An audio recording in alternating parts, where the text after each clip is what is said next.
digital collective.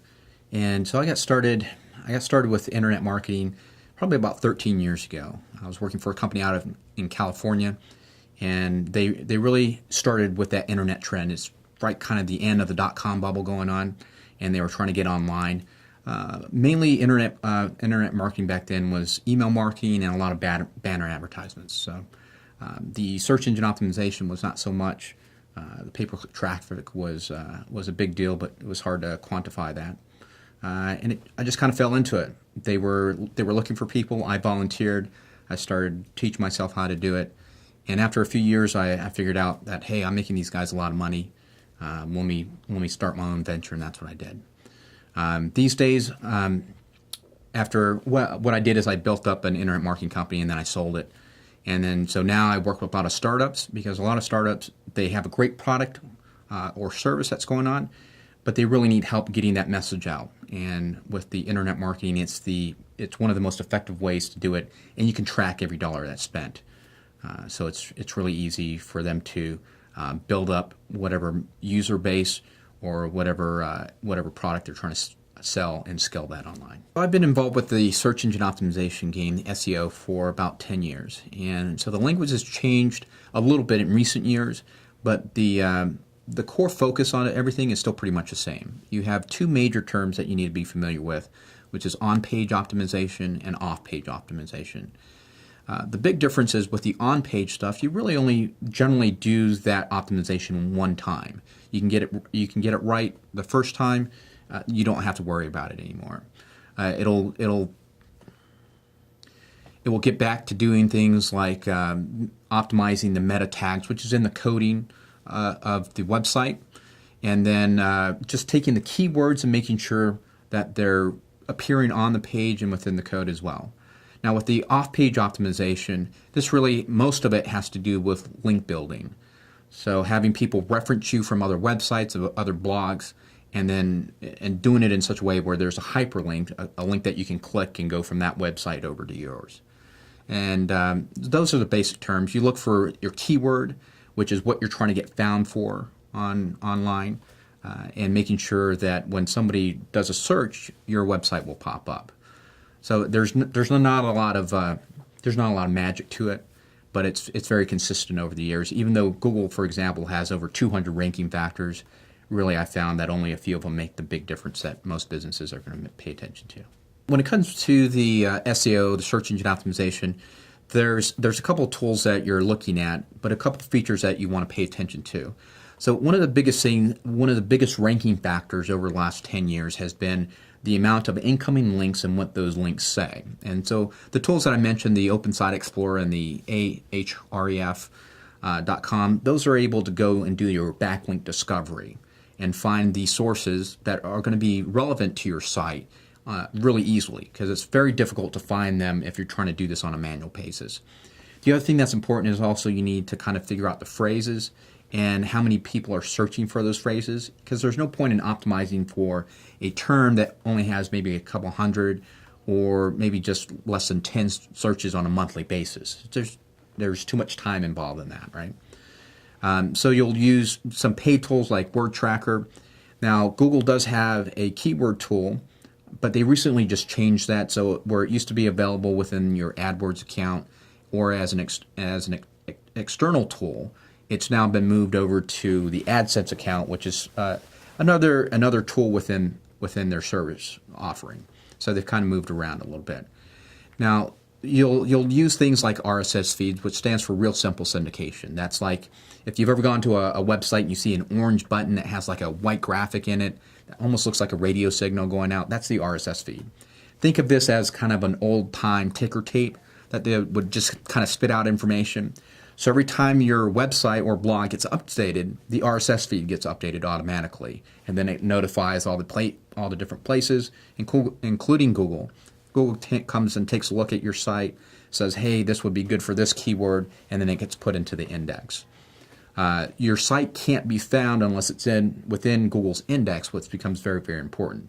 You want to have your site indexed, and that's essentially within Google's toolhouse. And I'm saying Google a lot here, but it's Google, it's Yahoo, it's Bing, it's any search engine that's going to reference your site. It's all done the same way. So on the very basics of this, what you want to do is make sure that your website is going to be easily found by the search engines. They'll have a program, they call it a bot, that'll come out and look at your site. The best way to do that is just to keep it simple. Keep the text in there, keep the video in there, the images, and then whenever you share it through social media, a lot of times because you're sharing it through social media, the bots, so to speak, will come and visit your site and index it that way. For most enterprises, there's going to be an SEO benefit. But you got to keep in mind that SEO is really a long-term play. So you want to be able to get some short-term gains out of it as well. And the best way to do that is kind of take advantage of some of the best practices for SEO and then use it within all your marketing strategies, because then you'll build that long-term benefit.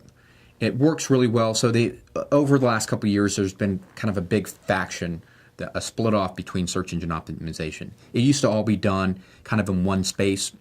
But now you can do it specifically there's different methodologies to do it for e-commerce sites.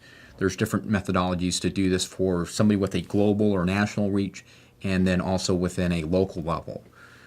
So you're gonna optimize things just a little bit differently. So here's what I mean by that. On a local level, a lot of times and you got to think about it this way: if your business serves within people that are within like a 15-mile radius of your store location, your storefront, then that's going to be considered more of a local level. Okay, so the things that are important are like your time, the times that you're open, your business information like the address, the phone number, a website would be important in there as well, because they're going to be a lot of just very local searches, so people will pick up their mobile phone and do a search for it rather than get on a desktop. So they'll be out and about. So you want to have your website that'll be mobile friendly and be able to load quickly, because that's a very important thing when it comes to mobile traffic, right? It has to load quickly, otherwise people are gone. When you look at a regional, national footprint, then you want to start optimizing for those keyword terms specifically without any what's called a local modifier. So in other words, if it's your type of business, a plumbing service, for example, you're not going to put plumbing service Tampa, because that's irrelevant to somebody that's in Washington. So you just want to make sure that you have more of a national reach to it. You'll have general terms. There's still going to be phrases that are going to be 3 or 4 words long that you can optimize for. When you start doing international or e-commerce stuff, then you want to get specific on product SKUs, the price points for them. Those all become important and into play. So the short answer is all these different enterprises and businesses can benefit from SEO. The big thing is you want to be able to either do some type of lead generation or sell directly on your site. Otherwise, SEO is just traffic and it doesn't have any value to you. Unless, of course, you're a publisher and that's what you're looking for is traffic, because then your page views, you can sell more advertising. When you're looking in the SEO space, it's actually a subset of what they call search engine marketing, or SEM. Now, a lot of people put SEM and pay-per-click they use it interchangeably, but SEM is kind of the big picture, and then the SEO and the PPC are the subsets of the SEM. So what you're looking for is that the pay-per-click within the search engines, okay, is an immediate strategy. Generally within 5 minutes you can get a campaign up and running on a very, very basic level. The SEO is going to be more of a longer term strategy, in some cases 3, 4, 6 months down the road before you start seeing any type of significant results on that. So how you can kind of put this in play, and I think what the mistake that a lot of people make is they start optimizing immediately for terms that are high volume in traffic with no thought into how that's actually going to convert on their website. The strategy that I've been employing for years, and it works really well, is start with the pay-per-click traffic, and because it's still keyword based, send it to your website to specific pages, find out what's converting, bringing you in money, and then optimize for those terms. Because if you can get the cost per click down significantly enough, especially on Google, you're going to actually have a page that's optimized, and if you start promoting it to different places, to different blogs, news channels, whatever, you're going to be able to also get the rankings in those. So that's a big difference. One's a long-term play, one's almost immediate play, but both needs to focus on conversions. when you're running an SEO campaign and when you're running a pay-per-click campaign is there becomes a point where you don't necessarily need to run the PPC campaign, because if you found out what's working and what's being optimized and what's driving in traffic and revenue for your business, and you start getting high enough ranking, the traffic coming from the SEO will far outweigh what you can get with the PPC, right?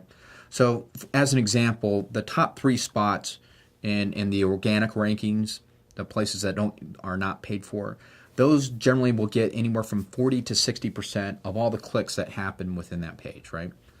And the top spots on the paid are only going to get maybe somewhere between 2 and 4% of that click-through. So there's a significant difference. What I found that works really well, though, is that you have both of them, because if people see both of them on there, then they're still more likely to click on your organic and not actually pay, but you're keeping somebody else from having that spot, right? So there's kind of a play where there's not necessarily a diminishing return on the pay-per-click side, but there's definitely a point where you're getting so much traffic from the organic side that you can decide whether or not you want to keep the pay-per-click and keep spending the money on that as well. This is a difficult question to kind of give a blanket answer to when you start talking about a time frame that search engine optimization or the PPC is going to be effective, because a lot of that depends on the volume that the keywords are going to be able to generate, right? So as an example, on a local level, you hear what's thrown around a lot. It's 3 to 6 months before you can start seeing some traffic and return on that. And a lot of that has to do with the volume of the search terms. So if you think about somebody searching for a restaurant, that's going to happen on a local level maybe a few hundred times, where somebody says restaurant specifically, maybe a few thousand times. But that's not a lot of traffic in the scope of things. When you start looking at some of these other terms that can start sending 50 or 100,000 or even a million visitors on a monthly basis, these are very general terms that somebody sends out. So if I'm sending an ad, if I'm putting together an ad campaign, and the volume on that one single keyword is going to be 100,000 plus a month, I'm going to be able to optimize that and see a return very, very quickly. A lot of times, I can figure out if that's going to be a profitable campaign for me within just a few days or a few weeks, okay? Because you'll be able to optimize that, see the conversions all the way through, know that you're getting a return. A lot of that also has to do with cycle times, though, too. So, for example, if your sales cycle is 6 months or 9 months, then you're going to have to figure out if that's going to be a profitable campaign for you, but you have to wait till you've gone through the cycle a few times, right? The other time is if the cycle is the same day, somebody comes to your website, they can make a purchase immediately, like it is a lot of times for the e-commerce. Then you can figure out, a couple days, couple weeks, if that PPC campaign is going to work. Once again, my preference is to do a pay-per-click campaign before I set up any search engine optimization, because then I know that there's a conversion there and that the money that I'm spending on the search engine optimization is going to be well spent. So even if I'm only getting a few conversions and it's not necessarily profitable pay-per-click campaign for me, it might still be a profitable SEO campaign because I'll get significantly more traffic and I'm not having to have that ongoing expense of the pay-per-click campaign. So the time frames, again, it really depends on the amount of traffic that's happening on the keywords that you're searching for, and then of course if they're converting on that, which that really comes down to math. If you have a lot of traffic on there, I can figure out the conversions. If not, then it's kind of a shooting in the wind a little bit. It's really difficult to give kind of a rule of thumb on time frames on this because it all depends on search volume. But for the most part, you look at a campaign as not just one keyword, but a set of keywords, and to figure out if something is going to be profitable for you or not. And generally, when you're setting up a campaign, even on a local level, you're going to be able to see immediate results. When I say immediate, within a week or two, and definitely within a month. So after running a pay-per-click campaign for a month, you should be able to determine whether or not it's going to be profitable for you or not. Not necessarily the keywords that are within that campaign, but the campaign as a whole, you should be able to figure out. On the search engine optimization, even though you might see some movement within, say, 4 to 6 weeks, generally it's not going to be steady until you get out to the 3 to 6 month mark. Because what happens is Google is aware that people are going to go out there and start building links and try and manipulate the rankings. And so you might see an immediate spike in rankings where you go from page 10 to page 1, right? And then you'll drop off. And then 2 or 3 months later, if you keep everything that you're doing consistent, and that's the key, keep it consistent, then you'll get that ranking back up, and then it'll stay there and maybe fluctuate in the top 10 for a while until there's enough consistency that they're going to keep you in the top rankings. When somebody looks for your website name specifically, you want to make sure that your website is actually coming up.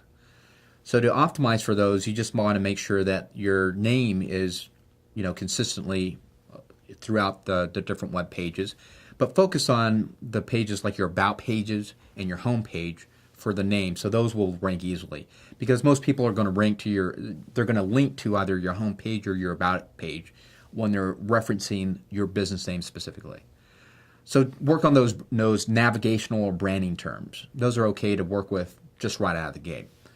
Now, the other thing that you would want to do is just start a small pay-per-click campaign. And as you start seeing leads being generated and you start seeing sales within your business, then those are the terms then that you want to start optimize for. And you'll build out one page for one keyword that you're trying to rank for. And that's going to give you the best results. And then as they fragment down, or they have kind of a silo effect, so you'll have, for example, if your page that you're trying to rank for, and this is just an easy example, is cars, right? Then some sub pages would be Lexus, BMW, Mercedes, and they would link back to that main page as far as cars go. But then what happens is you have each one individual page ranking for those subset of those keywords, and then you have that main keyword that's driving that traffic, almost like a pyramid. So you just want to kind of break it down that way. How you focus and kind of figure out what you should break it down is you got to try and get inside the mind of your customer, right? The better you know your customer, the better you're going to be able to structure your site for somebody to navigate through and find the things that they're looking for. But also if they're coming in, because most people are going to come in through a page other than your home page, how they can easily find what they're looking for that's related to the page that they landed on. So that's probably the best thing is the more you know your customer, set up the navigational structure to fit what they're looking for, not necessarily what you think they should be looking for.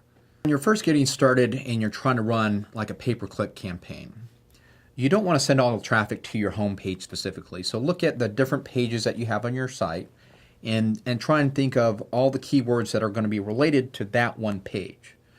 And then as you do that and you start running the pay-per-click traffic to that, you're going to notice that certain phrases in there are going to bring business into you, bring either leads or people buying your service directly from that. It's those keywords that you want to optimize for on the search engine side, right? So do the SEO for on that page for those keywords. Now there becomes a point though that you're probably going to overextend your knowledge, and you're going to need somebody to come in there. So if you're getting conversions, people buying things from your site, people that are doing lead generation on your site, and you can get that consistently, and it for the same keyword or multiple keywords on your site, but you're not making money, it's becoming something that's not profitable for you to do, that's probably the time to bring in a professional so they can tweak it and start making money out of it for you. But until you get to that point, you're not necessarily going to need to bring in somebody unless you have a budget for it already. So the big thing is, even if you get just one person that can do a conversion, become a lead, or buy a product off of that keyword, then that becomes something that you can use, or the professional is going to be able to use to bring you in more revenue. When you're looking at growing your business through some of the online tactics, through search engine optimization and pay-per-click, you have to split them up between something that's going to happen on a local level and then something that's going to happen on a national scale. Because really what it comes down to is the value that a new customer brings to you. Is it going to be something that's going to be $10 or $20 for a customer, or is it going to be something that's several $1,000s or $100,000 for you?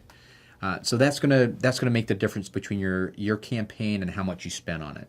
So I'll kind of speak to each one of these levels individually. So on a local level, when you look at businesses that are don't have repeat business, right? That are just somebody's going to come in there and buy one single widget and get out of there. Then once again, you need to look at the price point of what that widget is, or what the cost is, and then of course your profit margin on that. And if you can, look at the lifetime value of that. So do they just buy it once a year? Do they buy it once every 6 years? So for example, a realtor, for example, will do a transaction and they'll generate leads for a particular listing. But that house is only going to be sold once every 3 or 4 years, 5 years maybe. So there's not going to be a lot of repeat value to that. But the transactional size for them is going to be higher. So maybe they'll make, if they're selling the $1 million homes, they're going to be making tens of thousands of dollars. But if they're selling a home that's less than $100,000, they're not going to be making that much money on it. So they just need to keep that in mind. Your marketing budget needs to reflect that. So if you're saying, hey, look, I can sell 100 of these widgets online, then my marketing budget online should be X amount of dollars, right? Because that's how much I'm willing to spend. Keep in mind that if you're doing direct mail or if you're doing traditional advertising, all that needs to come into your marketing budget, and then you kind of need to split off what I'm going to spend online versus what I'm not going to spend online. I know I'm kind of giving vague generalities here, but it's important to know what that customer value is the big thing. When you start getting into things that are going to give you thousands of dollars on a return. So if somebody buys a product, for example, like a car that's $30,000, they'll make anywhere from $5,000 to $10,000, or maybe a legal fee where one client is a $10,000 client, right? So they have some type of margin in there. Then you can spend a little bit more. Typically on a smaller law firm, for example, they're going to have an online budget that's going to be several $1,000s on a monthly basis. Where you get to a restaurant, the problem with the restaurant is getting the volume of traffic that you need, because you're only making $30 or $50 or $10 a transaction on there. So it's difficult to optimize or pay for that traffic on a big scale and make your money back, especially if you can't track it. And then when you're looking at like on an e-commerce site that has a global or national reach, those budgets can get they can be a few $100,000. On an annual basis. They can be $1 million contracts on an annual basis for somebody to manage that campaign for them and optimize that and do the conversion optimization. Once again, it's going to be very subjective depending on where you are on the local level versus the national or international level. But the rule of thumb is, can I make a profit off of that? You have to know your customer value and the margins that you're making to bring that in, because otherwise nothing else is going to make sense.